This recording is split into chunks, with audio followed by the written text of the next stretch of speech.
Bonsoir tout le monde, j'espère que vous allez bien. Aujourd'hui, à l'occasion des fêtes de Noël, je pense qu'il est assez intéressant de comprendre d'où vient l'une des figures centrales de cette fête, entre tradition moderne, mélange nordique, Saint-Nicolas et pour finir un peu de marketing américain, on retrace aujourd'hui l'histoire du Père Noël.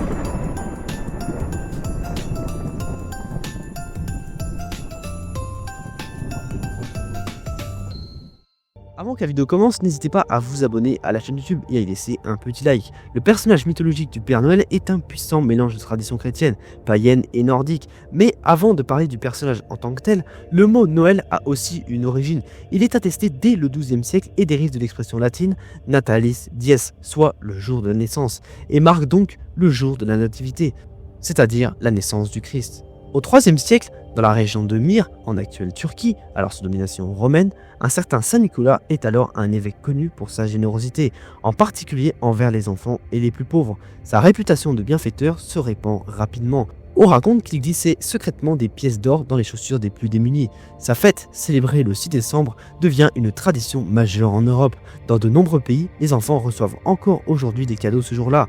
C'est ce personnage historique, protecteur des enfants, qui constitue la base du futur Père Noël. Mais bien avant le christianisme, l'Europe célébrait déjà le solstice d'hiver, le moment où les jours commencent à rallonger. Les peuples nordiques fêtaient Yule, une période de festin, de feu et de rituels liés au renouveau de la lumière. Ces traditions païennes se mêlent progressivement aux célébrations chrétiennes.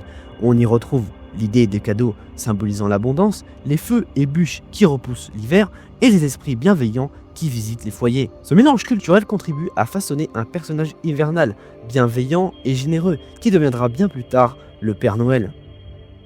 Au XVIe siècle, les réformes protestantes réduisent l'importance des saints dans certains pays d'Europe. Saint Nicolas disparaît parfois, mais pas partout. Par exemple, aux Pays-Bas, il survit sous le nom de Sinterklaas, un vieil homme barbu qui arrive en bateau d'Espagne et distribue des cadeaux aux enfants.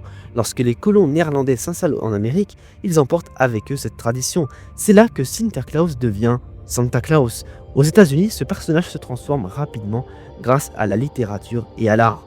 Deux œuvres majeures vont le figer dans l'imaginaire collectif. La première, c'est A Visit from St. Nicholas, en 1823. Ce poème décrit pour la première fois un homme joyeux et rondouillard, voyageant dans un traîneau tiré par 8 rennes, entrant dans les maisons par la cheminée et distribuant des cadeaux pendant la nuit de Noël.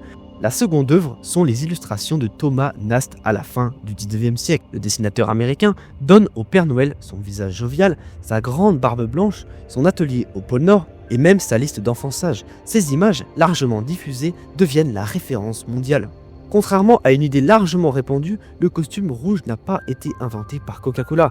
La marque l'a popularisé dans les années 30, mais le Père Noël était déjà représenté en rouge dans de nombreuses illustrations du 19e siècle. Le rouge s'impose simplement parce qu'il évoque la chaleur, la fête et la tradition chrétienne, notamment la couleur des évêques, dont Saint Nicolas. Aujourd'hui, le Père Noël est un symbole mondial, présent dans presque toutes les cultures. Il incarne la générosité, la magie, l'espoir et l'esprit de partage. Mais derrière ce personnage moderne se cache un héritage complexe, un mélange de saints chrétiens, de mythes nordiques, de traditions païennes et d'influences américaines. Donc voilà, j'espère que cette petite vidéo sur l'histoire du personnage du Père Noël vous aura plu. C'est une vidéo assez spéciale. Je vous souhaite à tous un merveilleux Noël et de merveilleuses fêtes de fin d'année. Profitez du bonheur, profitez de la vie, profitez de votre famille. Moi, je vous dis à la prochaine. Salut les amis. Allez, ciao tout le monde.